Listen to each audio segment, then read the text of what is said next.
Reporte 100.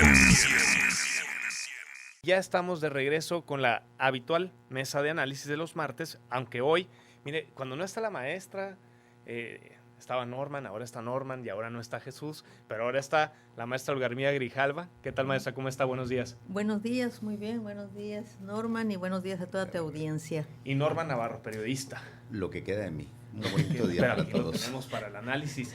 Y bueno, estos días han estado, el fin de semana estuvo muy cargado de información. Estamos entre todo el proceso federal de que si vamos a regresar a clases presenciales, que la vacunación para niños, que si sí, que si no. Pero el gran tema que se llevó todos los encabezados de los diarios de circulación local y nacional ayer fue el tema de la consulta. Una consulta muy descafeinada, con una pregunta muy extraña, pero que al final de cuentas se realiza bajo muchas críticas. Y me gustaría comenzar con usted, maestra. ¿Qué le parece el ejercicio de la consulta que se realizó este domingo? Mira, yo la veo desde muchas aristas, o varias aristas, ¿sí? Yo, en el fondo, yo no esperaba más arriba del 5%. Ok. ¿Sí? Que fuera el 7 ya se me hizo. Y me vas a decir tú por qué. Mira, yo he estudiado la idiosincrasia del mexicano, la cultura mexicana, formó parte de mi formación universitaria, y así reaccionamos los mexicanos. En ese sentido, si ves cuantitativamente, pues puede decirse un fracaso. Si el 18 fueron, ¿cuánto fue lo que obtuvo López Obrador? Pues fueron 30 millones de votos. 30 ¿no? millones, bueno, fue alto. Y aquí, ¿cómo te explicas algo que nos beneficia a todos? ¿Sí? Sin embargo, el mexicano todavía no discierne estas posturas. Ciertamente, la pregunta estaba muy solamente para los... Capciosa. Exactamente, lenguaje jurídico y más allá del lenguaje jurídico, filosofía del derecho también implicaba ahí. Y este es un proceso que no estaba contemplado en las leyes, pero que se hizo una consulta. El pueblo mandató al presidente para que el presidente enviara a la Corte, que es la institución encargada de la cuestión esta de justicia. Y fue la Corte, entre muchos conservadores que están ahí, que torcieron y que se tiene que negociar, hicieron, cuando podían haber hecho una pregunta tan sencilla y elemental al alcance de hasta de un niño de pecho, estoy exagerando, claro, de un niño de pecho. Entonces te digo, la hicieron, la rebuscaron, ese por un lado. Pero por el otro, la embestida de los medios de comunicación. Bestial. Sí, bestial en todos los sentidos. En un pueblo que no está acostumbrado a tener un pensamiento crítico, porque le dijeron, el dinero que se va a gastar es para esas tonterías. Sí. ¿Cuántos millones se han robado y está este pueblo en la miseria? Y no han dicho nada. Ahora, y hay una serie de elementos, los medios de comunicación, el propio INE, y que no salga lavándose las manitas, el propio INE torció muchas cosas. Estaba yo en México y las casillas a 4 horas de distancia de Oaxaca, ¿sí? Ahora, ¿con qué se escudan? No me dieron dinero. Dice, no me dio, hice lo que pude. Dice, mira, te lo abrevio, hay una serie de circunstancias que operaron. Sin embargo, los 7 millones de México, 7 millones fueron los que, ¿verdad?, que salieron a hacer. 7 millones. Yo, y lo dije en un escrito antes de salir, es un triunfo para la democracia, pero lo más importante, es un ejercicio de empoderamiento. Por primera vez, este país, aunque sean 7 millones de 120 millones de mexicanos, le hayan cuestionado a esta bola de léperos. Por primera vez. Con eso me voy a quedar con la bola de léperos, pero también antes de pasar con Norman, creo la maestra bien dice, Norman, hay muchas aristas para el análisis de la consulta. Son demasiados. A mí me parece muy puntual lo que señala la maestra Olga Hermida en el sentido de, por ejemplo, a mí me pareció muy mezquino que se hablara de que estos 528 millones de pesos, que por supuesto que son recursos públicos, pero que ya estaban presupuestados al INE. Y claro, si no, y la verdad es que Lorenzo Córdoba, si no se los gastaba en la consulta, se los iba a gastar en ir al restaurante Puyol, probablemente, o quién claro sabe a ver sí a dónde. Entonces, lo que quiero decir es, se hablaba mezquinamente de que esos 528 millones de pesos se podrían utilizar, por ejemplo, en comprar medicamentos para los niños con cáncer. A mí me parece una lógica muy mezquina que se articuló en los medios de comunicación correctamente. Pero bueno, ayer los titulares se dividían en dos lados, ¿no? Eran estos dos lados, este maniqueísmo de el fracaso o el éxito. ¿Fue un fracaso o fue un éxito? Pues mira, es la primera vez en la historia de este país, era un hecho histórico, Y lamentablemente también fue un hecho histórico que nos demostró que todavía sigue habiendo muchos intereses, tanto en el INE como en los medios de información y desinformación, como en el medio político. Hay muchos intereses para proteger a los expresidentes. Aquí se hablaba de expresidentes, se hablaba de víctimas, se hablaba de crímenes de Estado, se hablaba de cosas históricas que ahora no vamos a tener la posibilidad de llevar a cabo más allá. Se comenzó a cuestionar y a decir, es que no hay que preguntar si se debe de aplicar la ley o no. Se estaba preguntando al pueblo, ¿quieren que volteemos para atrás? ¿Quieren que volteemos y empecemos con una andanada de demandas para procurar justicia o quieren que sigamos adelante? Eso lo dijo el presidente desde un principio. Pero, ¿qué pasó? Nos quedamos en donde nos hemos quedado, nos quejamos en las cantinas y no nos quejamos en las casillas. Esa es la parte triste de este país, es la parte que me duele a mí. ¿Por qué? Porque mucha gente en los medios locales estuvo cuestionando, pero nadie se acordó que había víctimas muy cercanas como los 49 niños que murieron en ABC. Sí. Como todos los niños que salieron lesionados en ABC. A lo mejor hay otras cosas como Ayotzinapa o Aguas Blancas, tragedias que no nos dolieron tanto. Esta tragedia nos dolió. ¿Por qué no se puede investigar la participación del presidente y de su esposa, que es prima de una de las dueñas de la guardería? ¿Por qué no se puede investigar? Porque los medios no quisieron, porque los hermosillenses no quisieron. O sea, es triste que estemos exigiendo justicia todos los días. Y el día que nos llaman, los medios llamaron, porque no llamaron bien. El INE no cumplió. A lo mejor la prueba de fuego para el INE era esta, y bien lo dijo el presidente, quieren ser democráticos. Pero cuando se trata de preguntar por los expresidentes que los pusieron en esos puestos, porque los expresidentes los propusieron para que estuvieran en esos puestos, no, ahí no me toques a mi expresidente, ahí no me lo muevas, mejor no vamos a dar publicidad, que nadie haga publicidad, está prohibido, hay veda sobre esto, que nadie puede sacar publicidad más que el INE, pero no vamos a sacar publicidad. Sí. ¿Por qué no sacaron? Número 2, hacen el procedimiento. El último día de vacaciones, toda la gente estaba de vacaciones, nadie estaba cerca de su casilla, la mayoría. Una amiga me decía, no, fui a votar y no me dejan porque no hay casillas especiales. Claro, no había casillas Todo especiales. Mundo está de vacaciones, el gobierno estatal, el gobierno federal, el gobierno municipal, los juzgados, todo el mundo está de vacaciones. Fue algo ya previamente armado para que no hubiera democracia total. Para que no fuera la gente a votar. De hecho, justo yo veía la publicación de Patricia Duarte, madre de una víctima del caso ABC, y justamente alguien yo vi que tuiteaba por ahí, decía, a ver si tú le dirías en la cara a un padre o una madre víctima del caso ABC que la justicia no se consulta.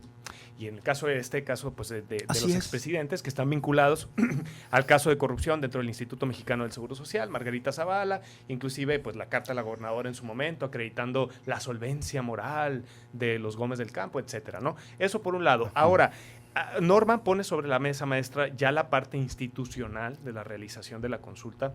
Yo ayer escuchaba a Lorenzo Córdoba en una entrevista que le daba a Julio Hernández, a Astillero, y decía... Y me pareció interesante escuchar esa parte porque él dice, bueno, en realidad yo hablé con Mario Delgado, el presidente de Morena, y le dije a Mario Delgado que no mintiera respecto al hecho de los 15 días con los que se promocionó la consulta, porque dice, argumenta Lorenzo Córdoba, que en realidad también la ley establecía que solamente podría haber difusión en cuanto a los tiempos electorales y tal, o sea, así lo mandataba la ley. Es decir, también creo que hay que pensar en reformar las leyes y particularmente cómo funcionan mecanismos de participación ciudadana como una consulta, porque quizás en este momento tampoco estén plasmados en papel de la manera en la que realmente favorezcan un proceso democrático. ¿Sí? Entonces, mira, queremos resolver todo reformando leyes. Yo desde que tengo uso de razón, es reformar leyes como que lo que debemos de trabajar a fondo se da en pequeñas dosis. Reformas leyes, ¿para qué? Para violarlas. Y luego las vuelves a reformar, le pones un candado y le dan una llave para que la vuelvan a violar, etcétera, etcétera. para mí, lo más importante, claro, que se hagan las reformas, pero que también que se inicie un proceso con la ciudadanía. El gran problema, el maestro lo dijo hace un momento, el gran problema es que nosotros no nos amamantaron con la leche de la libertad, nos amamantaron con la leche del sometimiento, y perdónenme la expresión, del importamadrismo, porque esto no era, porque hay muchos sectores que posiblemente puedan estar ajenos, pero hay otro no, clase media, que está un poco instruida, etcétera, etcétera, debió de haber tomado conciencia, y lo que menos hace es conciencia, y por eso le tenemos miedo a la libertad, por eso le tenemos miedo inclusive enfrentarnos a esto. ¿Y cómo podemos, internalizamos rápidamente, la ley no se consulta, frasecita del siglo XVIII, el derecho en el siglo XXI es un realismo jurídico. No es que la ley es una forma, y lo repito, y cada vez que tengo oportunidad lo voy a decir, y gracias por estos micrófonos. La esencia del derecho no es la normatividad, la esencia del derecho es la justicia. Este caso es para ir al fondo y buscar justicia. Ahora, me dicen por acá, por ejemplo, ¿por qué no se menciona el que llenaron las encuestas arbitrariamente? Sí se registraron algunos casos donde se llenaron boletas con el sí. De hecho, se documentaron. Yo ayer vi unas notas de cómo se habían invalidado casillas donde se había documentado que en video que funcionarios de casilla, bueno, en este caso de las mesas receptoras, habían llenado estas casillas, estas urnas a favor del sí. Ahora, Norman, viene algo interesante porque digamos que esto podría ser la antesala de lo que viene en lo que se proyecta para marzo del 22, que es la revocación de mandato del presidente López Obrador. Con base en este antecedente que queda plasmado en la participación de la consulta, obviamente que yo creo que cuando se lleve al presidente a la boleta, pues va a ser muy diferente, porque todos los opositores y las opositoras y quienes defienden al proyecto, pues van a salir a las urnas a votar. ¿Cómo ves esto como antesala del proceso de te apuesto que el INE va a dar mucha publicidad. Y se van a abrir todas las casillas. Se van a abrir todas las casillas, porque andaba ayer la gente como loca buscando la casilla donde le tocaba votar, y me decían, oye, es que me dijeron que donde yo había votado y fui, está cerrada la escuela, y entonces hasta después que averiguaban, resulta que era por allá, como a 4 kilómetros más para allá, y allá concentraron todas las casillas, y la gente de fuera no sabía dónde votar, y no pudieron votar. Fue una confusión total y completa. Obviamente es la antesala, pero yo también me llamó mucho la atención porque a todos nos llegó ese video en donde hay unas mujeres arrancando las boletas, y yo pregunté, oye, ¿y esas que se dejaron filmar? Porque obviamente se ve que se dejaron filmar, supuesto, es algo armado completamente. O sea, la persona no está así como que escondiendo la cámara, ¿no? Se las están filmando y las otras están haciendo su actuar, sí. Como que quien quisiera que le grabaran mientras comete un delito así es, electoral, o sea, como que dijeron, ya, comiénzame a grabar porque vamos a difundir este video rápidamente. Porque además amerita prisión. Pero amerita prisión, pero porque es un delito electoral, grave. Pero aquí lo curioso es, estaban llenando las boletas con un sí o con un no. Porque hubo un porcentaje muy pequeño de no. Claro. ¿Dónde están esos no? Sí, o sea, claro, muy pequeños. Podría ser que hayan... ¿Dónde están esos no? O sea, si hubo nos aquí, si hubo nos aquí en Hermosillo, quiere decir que no le dolieron los niños de la guardería. Quiere decir que no les dolieron tantos y tantos desaparecidos y muertos de los sexenios anteriores. Venimos de una generación en donde opinar libremente, en donde pensar libremente, muchas veces te costaba la vida. Muchos periodistas muertos, amenazados, corridos. Ahora que hablan de que el presidente está atacando a la prensa, no, mijitos, por favor, no me salgan con niñerías, no me salgan con cositas de primaria, escúpeme aquí primero para ver quién gana. No, yo les estoy hablando, a mí me tocó 20 años. Me corretearon los policías en medio de una nube de gas lacrimógeno porque se estaban robando los votos en la Operación Manitas, en los Naranjos. La famosa Operación Manitas. A mí me tocó y todavía llegar al periódico y que me dijeran, no, a lo mejor no se publica, y que se publicara y que al día siguiente me hablara uno de los jefes dentro del periódico y me dijera, oye, es que están diciendo que inventaste todo, que lo que está plasmado ahí en la nota no es la verdad, que te pagaron para que sacaras eso, Pues no, simple y sencillamente fue el primer delito electoral documentado en este país, en donde el que quedó como alcalde aquí en Hermosillo, históricamente, tuvo que pedir licencia porque hubo un proceso judicial para llevar a juicio ese delito electoral. Entonces no puedo yo creer que después de tantos años sigamos en pañales, siga la prensa en pañales tragándose las mismas mentiras de los años 70 y los años 80. En esa época, el ejército o los madrinas de la Judicial Federal o la misma Judicial Federal llegaban, te levantaban y vámonos y desaparecías completamente. Ahora ya todas esas madrinas y todos esos judiciales federales ya no existen. Ahora es una Guardia Nacional y yo cuando paso a alguien de la Guardia Nacional y digo yo, mira qué diferencia. Traen uniforme, es gente educada, es gente que legalmente actúa. Yo me acuerdo. Sáqueme usted de duda, uno veía a un policía judicial federal y no sabía uno si era un narcotraficante o si era un policía porque se vestían exactamente igual, andaban en carros exactamente igual, sin placas o carros. Con pulseras de oro. Pues si yo lo viví en Sinaloa, eso, y en la operación está. Y viejos panzones con sombrero, con la pistola con incrustaciones de diamantes y con tantas cosas. Y volteo yo y veo ahora a los de la Guardia Nacional y digo yo, ve cómo hemos avanzado en las instituciones y no hemos avanzado en la sociedad, en la mentalidad, en los periodistas, en toda esta gente en los maestros, que sigue. Que tenemos una gran responsabilidad. Todos. Sí, de hecho, creo que das en un punto, digo, desde la visión individualista, y yo no comparto eso cuando se dice el cambio está en uno mismo. No está en uno mismo, pero está en lo colectivo, ¿no? O sea, está en el hecho de las transiciones que tenemos como colectividad, como sociedad, donde no únicamente tiene un rol protagónico el gobierno, sino nosotros en un comportamiento social de participación democrática, como el ejercicio del domingo, etcétera. Pero bueno, ese tema sin duda, y ya lo hemos aquí discutido un poco, pues es un tema que dio muchísimo de qué hablar. Y así amanecieron las portadas. A mí me pareció que también yo diría que ha sido muy maniqueísta la posición, ¿no? Como blanco-negro, como pocos análisis que verdaderamente entran en los detalles, que es como lo que ustedes están haciendo aquí, que me parece muy importante, porque no creo que todo se limitaba al dinero de cuánto costaba a la pregunta de la boleta. Creo que esos eran los asuntos, sí son relevantes, claro que lo son, porque mientras que en Chile te preguntan, ¿quieres una nueva constitución? ¿Sí o no? Pues aquí es una pregunta muy rebuscada, muy compleja, que obviamente no es nada sexy, no invita a nadie a levantarse y decir, claro que quiero. Era parte de la estrategia. Pues sí. Era parte de la estrategia para proteger a los expresidentes. Lo cambia la Suprema Corte, digo, tampoco es la pregunta que se sugirió. Por eso, ni desde la ciudadanía, ni desde el presidente. Acuérdate quién puso a los magistrados de la Suprema Corte, fueron los sexenios anteriores. Sí, aunque Saldívar sí es muy cuate de López Obrador. Pero no lo puso López Obrador. No, lo puso Saldívar le tocó Calderón. Ver lo de la guardería. Así es. Sí. Y ya le andaba costando el puesto. Pero quiero decir que tan cuate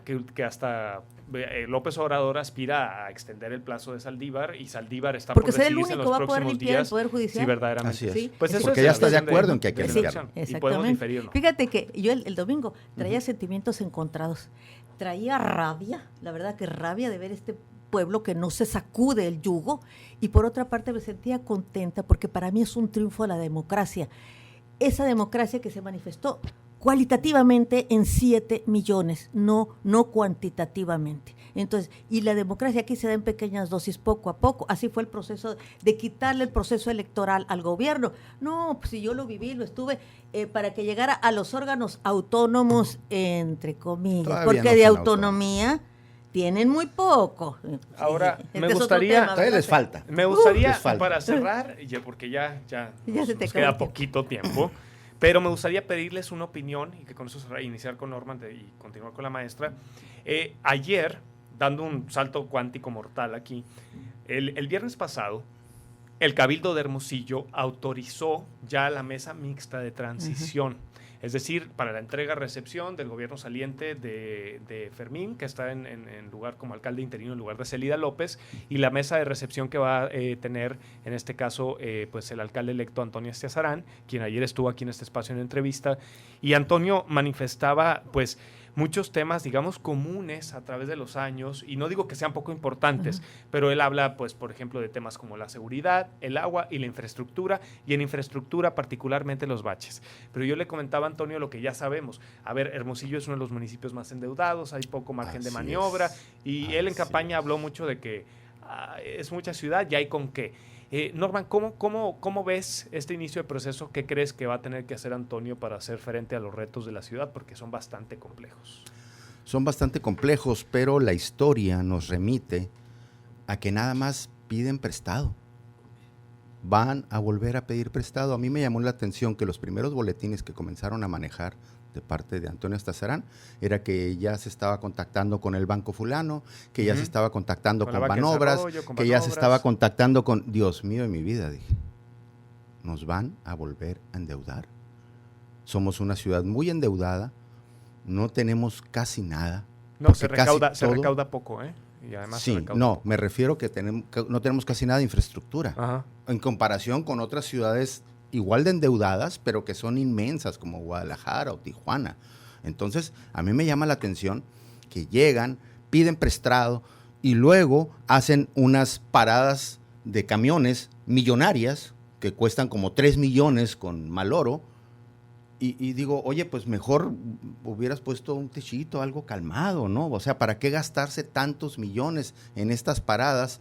Y ahí las vemos, las paradas millonarias del mal oro. A mí me tocó que anduvieron insistiendo en poner una fuente ahí en Centenario. Ahí está, los tubos están abajo, la fuente no está. ¿Dónde quedó ese dinero? O sea, piden dinero para hacer cosas raras y extrañas. Se pusieron a privatizar la iluminación, nos metieron en un broncón, Célida nos sacó, pero ¿a qué costo? Con unos contratos muy leoninos, nada más que no venga a querer privatizar la basura como lo hizo en Guaymas, que no venga a seguir pidiendo prestado porque ya estamos muy endeudados, que venga a administrar.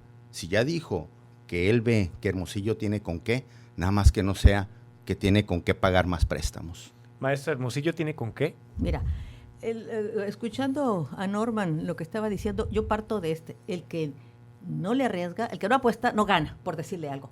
Y efectivamente, nada más, ¿dónde está, en esos casos que mencionó el maestro, dónde estaba el Congreso? ¿Dónde estaban nuestros representantes? ¿Quién autorizó? Volvemos a lo mismo. ¿Qué clase de ciudadanos tenemos? Esas acciones son buenas porque la economía, porque hay recursos, pero no el Congreso también, ahorita en mayoría morenista, pues no, sea del color que sea, despapalle, estás ¿no? ahí representándonos. Entonces, ¿dónde estamos los ciudadanos? ¿Tenemos representación en el Congreso? Pues no. Los cabildos, no, pues por eso se hacen esas maromas. Entonces, así bienvenido la inversión, pero transparente y que sea avalada, socializada. De repente te ponen eso de las lámparas y no sabes ni de qué se trata. ¿Por qué no hay esa apertura? ¿Por qué todo se hace debajo del agua? ¿Por qué los diputados no tienen... Ahí iba a decir una cosa, pero vale más que no. Sí, esos pantalones. Pantalones y faldas para decir, aquí está. Pero no con grilla, no atacando al otro partido, que piensen en los ciudadanos. No tenemos esa clase de diputados que estén pensando en los ciudadanos. Le pongo la zancadilla a este partido, se la pongo al otro, levanto la mano para que me unos tantos de millones. Esa es la clase de diputados que hemos tenido. ¿No? Porque yo creo que también cuando se toman esas decisiones no se piensa en el futuro de la ciudad. Se toman para resolver en la inmediatez. Mira. Y luego dicen, pues ya, ¿no? Que las futuras administraciones, porque hay que decirlo. O sea, sí, Célida fue la primera administración en 15 años que abona la deuda. Muy bien, bravo. Abona y no pide prestado. Exacto. Y es de reconocerse. Sin embargo, le va a heredar esto a Toño, y no porque Célida haya abonado, quiere decir que dejó de ser una de las ciudades más endeudadas del país. ¿No? Digo, apenas hizo la luchita, pues. Y ahora va a entrar Toño, y la pregunta aquí es cuál va a ser el sentido, como decía Norman.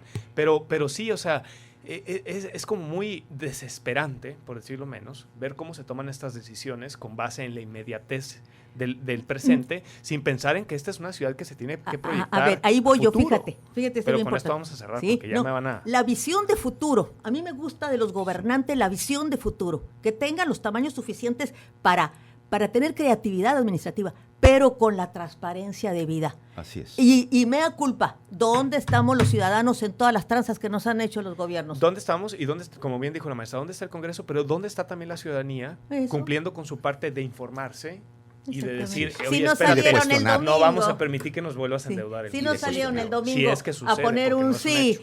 ese es el problema. Pero bueno, no tenemos con esto ciudadanía. vamos a cerrar. Sí, Pues ya. salimos. Pues Muy muchas poquito. gracias, maestro Olga Armida, muchas gracias, Norma Navarro, por estar hoy, esta mañana acá con nosotros. No, al contrario. Esta fue la mesa de análisis del martes. Reporte 100.